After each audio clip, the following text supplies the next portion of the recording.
और पिछले 6 महीने से केजरीवाल के मंत्री सत्येंद्र जैन जेल में बंद हैं। आप लगातार उनके वीडियोस देख रहे होंगे जो तिहाड़ से सामने आ रहे हैं। आज इस मामले में बनाई गई जांच कमेटी ने अपनी रिपोर्ट दिल्ली के एलजी को सौंप दी है। इस रिपोर्ट में चौंकाने वाले खुलासे हुए हैं। दावा किया जा रहा है कि सत्येंद्र जैन की सेवा में जेल के 5 कैदी लगाए गए थे। इसके लिए उन्हें डराया धमकाया भी गया। यही नहीं, तिहाड़ जेल के अंदर सत्येंद्र जैन का बाकायदा दरबार भी लगता था। और रिपोर्ट में बेहद चौंकाने वाले खुलासे हुए। रिपोर्ट में कहा गया केजरीवाल सरकार के जेल मंत्री सत्येंद्र जैन ने अपने पद का गलत फायदा उठाया। इस रिपोर्ट में तिहाड़ जेल में उस वक्त डीजी रहे संदीप गोयल और suspended jail superintendent Ajit Kumar पर भी कई गंभीर सवाल खड़े किए गए।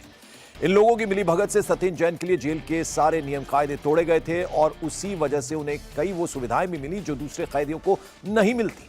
सत्येंद्र जैन के परिवार वालों ने भी कई बार बिना किसी परमिशन के उनसे मुलाकात की। इतना ही नहीं, सत्येंद्र जैन जेल में उन कैदियों से भी मुलाकात करता था जो उसके साथ मनी लॉन्ड्रिंग केस में आरोपी हैं।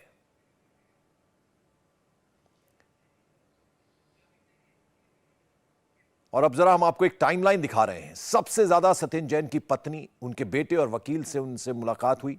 कई बार तो यह मुलाकात 1.5 घंटे तक भी चली। सितंबर और अक्टूबर में सत्येंद्र जैन की पत्नी पूनम जैन और परिवार के दूसरे लोगों ने कई बार उनसे जेल में ऐसी मुलाकातें की जो मुलाकातियों के लिए नहीं होती। ऐसी जगह पर स्पेशल ट्रीटमेंट देकर बैन जगहों पर मुलाकात हुआ करती थी। सत्येंद्र जैन के साथ उनके परिवार के लोगों की मुलाकात जेल नंबर 7 के बाहर वाली जगह पर अक्सर होती थी, जबकि यह जगह मुलाकात के लिए नहीं होती है। यह ऐसी जगह होती है जहां कैदी की हरकतें ढंग से कैमरे की रेंज में नहीं होती हैं।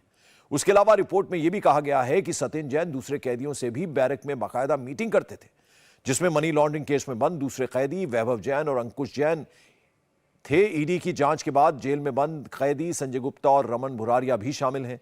ये लोग मुलाकात के वक्त के बाद भी जैन के साथ बाकायदा बैरक में मीटिंग किया करते थे। तो तमाम खुलासे हुए हैं। और अभय पराशर हमारे सहयोगी इस वक्त हमारे साथ जुड़ रहे हैं। अभय, ये जो रिपोर्ट सौंपी गई है एलजी को, इसमें कई चौंकाने वाले खुलासे हुए। कुछ बातें हमने दर्शकों को बताई, अगर इसके अलावा कुछ और डिटेल्स हो तो जरा हमारे दर्शकों से साझा कीजिए। देखिए, बिल्कुल ये जो एलजी को रिपोर्ट सौंपी गई है, ये प्रिंसिपल सेक्रेटरी, प्रिंसिपल होम जो है उनकी तरफ से और जो प्रिंसिपल सेक्रेटरी लॉ है इनकी तरफ से बाकायदा कमेटी बनाई गई थी जिन्होंने रिपोर्ट तैयार की है, फाइनल रिपोर्ट करके एलजी को सौंप दी है। यानी कि अब तक आम आदमी पार्टी जो लगातार दलीलें दे रही थी कि सत्येंद्र जैन की तबीयत खराब है, इस वजह से उनको इस तरीके का ट्रीटमेंट दिया जा रहा था, कोई वीआईपी कल्चर नहीं था। लेकिन इस रिपोर्ट में यह साफ हो जाता है कि जो कैदी सत्येंद्र जैन की सेवा में लगे हुए थे, ये उनकी मर्जी के भी खिलाफ था। मैं आपको 5 कैदियों के नाम बताता हूं। पहला कैदी है रिंकू। रिंकू जो है ये पॉक्सो एक्ट में बंद है, अपनी ही बेटी से रेप का आरोपी है। इसने ये जब जो कमेटी जो ये पूरी जांच कर रही थी, इस कमेटी ने बाकायदा तिहाड़ जेल जाकर इन सभी कैदियों के बयान दर्ज किए हैं। इन बयानों में रिंकू ने यह बताया कि उसके ऊपर जेल अथॉरिटी की तरफ से दबाव डाला जाता था कि अगर आप सत्येंद्र जैन की इस तरीके से सेवा नहीं करोगे, मालिश नहीं करोगे, तो आपको जेल में प्रताड़ना दी जाएगी। इसके अलावा दूसरा कैदी है अफसर अली। ये अपनी पत्नी को मेंटेनेंस देने के मामले में, ना देने के मामले में जेल में बंद है। इसने बड़ा संगीन आरोप यह लगाया है कि इसे फाइनेंशियली हेल्प करने का वादा किया गया था कोर्ट केस में भी और कोर्ट के बाहर भी, इसलिए यह सत्येंद्र जैन के बैरक में उनकी सेवा करता था। और साथ ही तीसरा आरोपी है मनीष, ये भी रेप और पॉक्सो एक्ट में बंद है। ये वो आरोपी हैं पंकज जो कि खुद कैदी हैं और सत्येंद्र जैन की अब तक जो सीसीटीवी सामने आई हैं उसमें कोई इनके जो इनकी सेल है सत्येंद्र जैन की, उसकी सफाई कर रहा है, कोई इन्हें मसाज दे रहा है। इसने भी कई गंभीर आरोप लगाए हैं कि इनका जो कार्ड होता है, यानी कि जेल में हर कैदी को एक कार्ड दिया जाता है कि महीने में उनके परिवार के लोग 7,000 रुपए उसमें जमा कर सकते हैं, जिससे आप जेल की कैंटीन से अपनी जरूरत का सामान ले सकते हैं।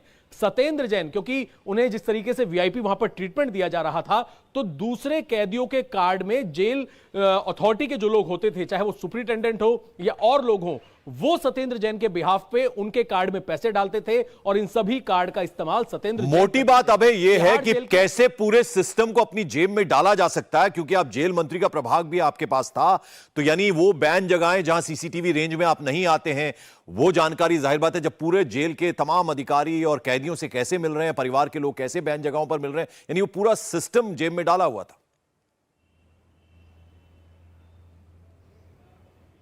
देखिए बिल्कुल पूरा सिस्टम जेब में डाला हुआ था और ये जो रिपोर्ट है ये इस बात की ओर इशारा करती है, क्योंकि पहले इस तरह की बातें कही जा रही थी कि वो कैदी अपनी मर्जी से सत्येंद्र जैन की सेवा में लगे हुए हैं, लेकिन उन सभी ने बयान दर्ज करा के बेहद चौंकाने वाली बात कही है कि उन्हें प्रताड़ित किया जाता था, परेशान किया जाता था। जेल के सुपरिटेंडेंट, जेल के वार्डन ये दबाव बनाते थे कि आप सत्येंद्र जैन की सेवा करो। इसके अलावा चाहे हम सत्येंद्र जैन की पत्नी और परिवार के लोगों की बात करें, उनकी मुलाकात जो जेल नॉर्म्स हैं, जो जेल के नियम हैं, उनके विरुद्ध जाकर पूरी तरीके से उस जगह पर उनकी मुलाकात कराई जाती थी सत्येंद्र जैन से, जहां पर किसी भी कैदी की मुलाकात उनके परिवार के लोगों से नहीं कराई जा सकती है। स्पेशल ट्रीटमेंट दिया जाता था। जो तत्कालीन डीजी हैं, जो तत्कालीन सुपरिटेंडेंट थे जिन पर एक्शन हुआ, वो इनके सेल में जाके इनसे घंटों मुलाकात किया करते थे, जिससे इनकी करीबियों के बारे में पता चलता था। चलिए, बहुत बहुत शुक्रिया अभय पराशर इस तमाम जानकारी के लिए। तो बेहद सनसनीखेज खुलासे इस रिपोर्ट से सामने आए हैं जो कि एलजी को सौंपी गई है। और अब बात दिल्ली के एक और घोटाले की कर लेते हैं। दिल्ली शराब घोटाले की चार्जशीट से तो डिप्टी सीएम मनीष सिसोदिया फिलहाल बच गए, लेकिन ईडी की जांच की सुई उन्हीं पर आकर अटक गई है। पता चला है कि जिस दौरान दिल्ली में नई शराब नीति की आड़ में करोड़ों का वारे न्यारे हो रहे थे, उसी दौरान सिसोदिया ने 14 अलग अलग मोबाइल फोन का इस्तेमाल किया था। ईडी को पक्का शक है कि अलग अलग फोन शराब घोटाले की डीलिंग में इस्तेमाल हुए और सबूत मिटाने की नीयत से इन्हें नष्ट भी कर दिया गया। इस रिपोर्ट में देखिए। कट्टर ईमानदार सरकार है, कट्टर ईमानदार पार्टी है। सन 2000 में पहली बार मिला था मनीष जी से। एक बेहद कट्टर ईमानदार आदमी है, कट्टर देशभक्त आदमी है। मनगढ़ंत झूठा केस बनाया जाता है। सबसे ईमानदार सरकार के सबसे ईमानदार मंत्री को बार बार अपना मोबाइल फोन बदलने की क्या जरूरत पड़ गई?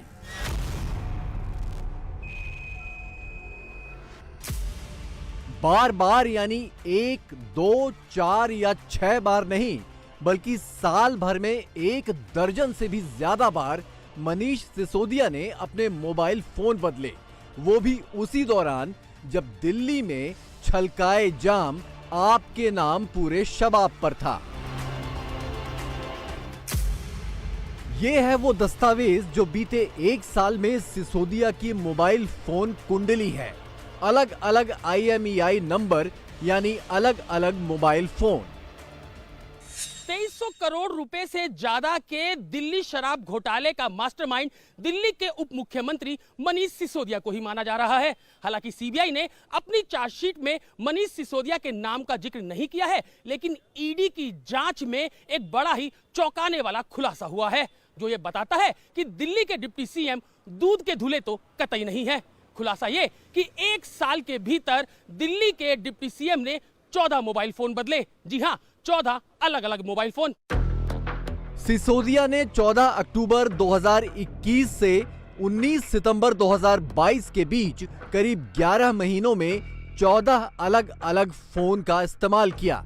इन 14 फोन में 4 अलग अलग नंबर यानी सिम कार्ड इस्तेमाल किए गए। आमतौर पर कोई भी शख्स एक मोबाइल फोन का इस्तेमाल 1 या 2 साल तो करता ही है। ज्यादा शौकीन हो तो 6 महीने में बदल लेता है।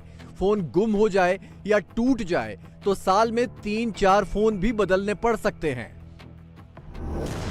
लेकिन सबसे ईमानदार पार्टी के सबसे ईमानदार मंत्री ने तो एक दिन में ही 4-4 फोन बदल डाले।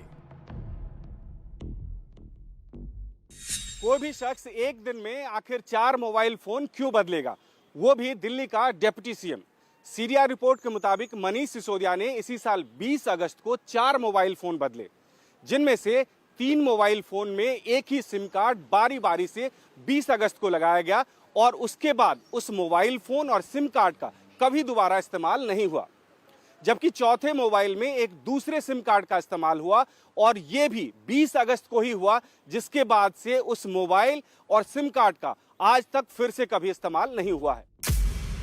14 मोबाइल फोन का कच्चा चिट्ठा खुलने में अभी थोड़ा वक्त है। हो सकता है तब तक सिसोदिया बार बार फोन बदलने की कुछ अच्छी दलीलें तैयार कर ले। लेकिन दिलचस्प बात यह है कि जिस दौरान सिसोदिया फोन पर फोन बदले जा रहे थे, उसी दौरान दिल्ली शराब घोटाले के बाकी संदिग्ध भी धड़ाधड़ फोन बदल रहे थे। घोटाले के किंग पिन के तौर पर बुधवार को गिरफ्तार हुए अमित अरोड़ा की मोबाइल कुंडली देखिए।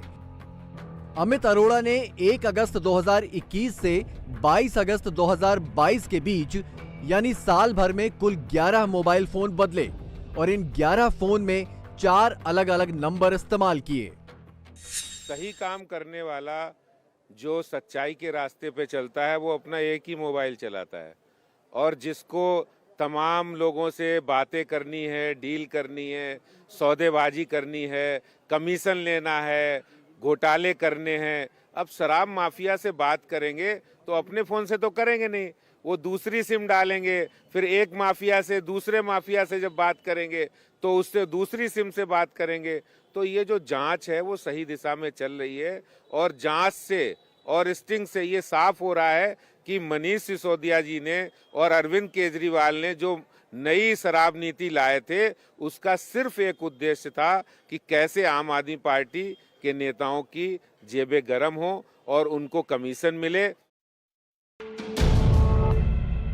शराब घोटाले के खेल के दौरान मोबाइल फोन बदलने की इस दौड़ में कुछ दिलचस्प तारीखें भी हैं, जब 2 या 2 से ज्यादा धुरंधरों ने अपने अपने मोबाइल फोन का एक साथ पिंडदान कर डाला।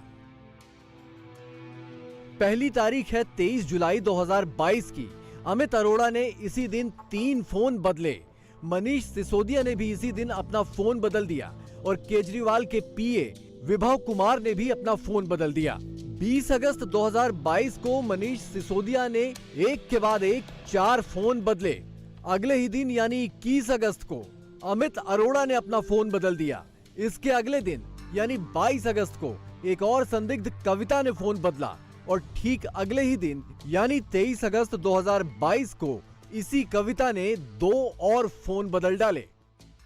डिजिटल जमाने में किसी भी शख्स का मोबाइल फोन उसकी पूरी कुंडली होता है। खास तौर पर क्राइम इन्वेस्टिगेशन के मामलों में ज्यादातर सबूत मोबाइल फोन से निकाल लिए जाते हैं। आपने कब किससे बात की, क्या बात की, किस नंबर से बात की और कहां पर आपने कौन सी वेबसाइट ब्राउज की, ये सारी जानकारी आपके मोबाइल फोन में दर्ज होती है। जाहिर है अगर साल भर में आपने कई अलग अलग नंबर इस्तेमाल किए और पुराने मोबाइल को नष्ट कर दिया तो इन जानकारियों को निकालने में मुश्किल होती है। दिल्ली शराब घोटाले में भी यही खेल खेला गया। जो लोग इस पूरे घोटाले में शामिल थे वो जब अपनी चाल चलते थे उसके बाद सबूतों को नष्ट करते जाते थे। तो क्या मनीष सिसोदिया और शराब घोटाले के संदिग्धों के बीच फोन पर ही डील चल रही थी? क्या हर डील के बाद इसमें इस्तेमाल होने वाला फोन नष्ट कर दिया जाता था? और क्या इन्हीं मोबाइल फोन के जरिए दिल्ली में शराब की काली कमाई आपके मंत्रियों और नेताओं की जेब में गई? साल भर में मनीष सिसोदिया ने 14 फोन बदले, अमित अरोड़ा ने 11 फोन बदले, आपके मीडिया प्रभारी विजय नायर ने 7 फोन बदले, एक और आरोपी सनी मारवा ने 7 फोन बदले, शराब कार्टेल के साउथ ग्रुप से जुड़े एक शख्स शरद रेड्डी ने 9 फोन बदले और कविता नाम की एक महिला ने 10 फोन बदले। इन सब संदिग्धों में से कविता की पहचान होना अभी बाकी है। पैसे आते थे, उसकी बातचीत होती थी और तुरंत उस मोबाइल फोन को फेंक दिया जाता था। इतने ईमानदार लोग और गरीब एमएलए हैं बेचारे कि करोड़ों रुपए के तो मोबाइल फोनों का इस्तेमाल किया है। और अभी भी अरविंद केजरीवाल कहते हैं कि मनीष सिसोदिया कट्टर ईमानदार है। कट्टर ईमानदार नहीं, कट्टर बेईमान है, लुटेरे हैं और दिल्ली के लोगों को पैसे का लूटने का काम किया था। जल्दी ये जो घोटालेबाज मंत्री है आपको तिहाड़ जेल में दिखाई देगा। कोर्ट में ईडी ने जो दस्तावेज दिए हैं उनके मुताबिक इन सभी किरदारों का आपस में कनेक्शन है और इसी नेटवर्क के जरिए नई शराब नीति की आड़ में करोड़ों की रकम का गैर कानूनी लेन देन हुआ। अमित अरोड़ा शराब कारोबार से जुड़ा है। इसका रोल शराब निर्माता, रिटेलर और थोक कारोबारियों से कमीशन लेने का था। अमित अरोड़ा के जरिए ये कमीशन आपके मीडिया प्रभारी विजय नायर तक पहुंचता था और विजय नायर ये कमीशन आपके नेताओं और कुछ मंत्रियों तक पहुंचा देता था। ईडी के मुताबिक मौजूदा सबूतों के आधार पर नायर ने कम से कम 100 करोड़ की रकम इन मंत्रियों तक पहुंचाई। लेकिन ये तय होना अभी बाकी है कि केजरीवाल सरकार में वो लोग कौन हैं जिनके पास ये रकम पहुंची। ईडी की पूछताछ में अमित अरोड़ा ने यह भी कबूल कर लिया है कि उसने लेन देन वाले रोल के एवज में विजय नायर को शराब कारोबारियों से 2.5 करोड़ रुपए अलग से दिलवाए। लेकिन ईडी ये भी कह रही है कि 100 करोड़ और 2.5 करोड़ की ये रकम बहुत छोटी है। असल लूट इससे कई गुना ज्यादा है, लेकिन उसके सबूत मोबाइल फोन के साथ ही नष्ट हो चुके हैं।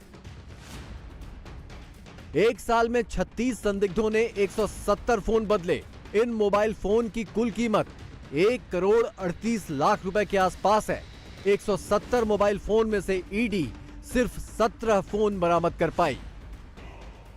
ईडी ने अपनी रिपोर्ट में कहा है कि 36 संदिग्धों के 170 फोन में से 153 फोन को या तो तोड़कर फेंक दिया गया या फिर किसी दूसरे तरीके से उनको नष्ट कर दिया गया।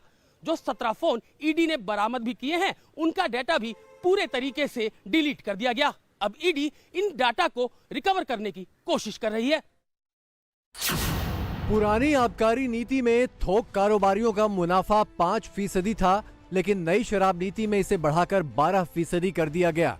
लेकिन कारोबारियों से इस मुनाफे में 6% अवैध तरीके से वापस लिया जा रहा था। जो कारोबारी इसके लिए तैयार नहीं हुआ, उसका लाइसेंस रद्द कर दिया गया। जाहिर है, सरकारी लाइसेंस के बदले कमीशन लेना और कमीशन ना मिलने पर लाइसेंस रद्द कर देने का खेल किसी छोटे मोटे स्तर पर तो हो नहीं सकता।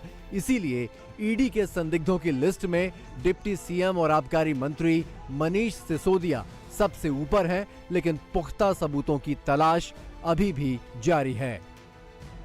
इंडिया टीवी हर वक्त हर जगह डाउनलोड करने के लिए सर्च करें India TV news Google play store या ऐप स्टोर पर।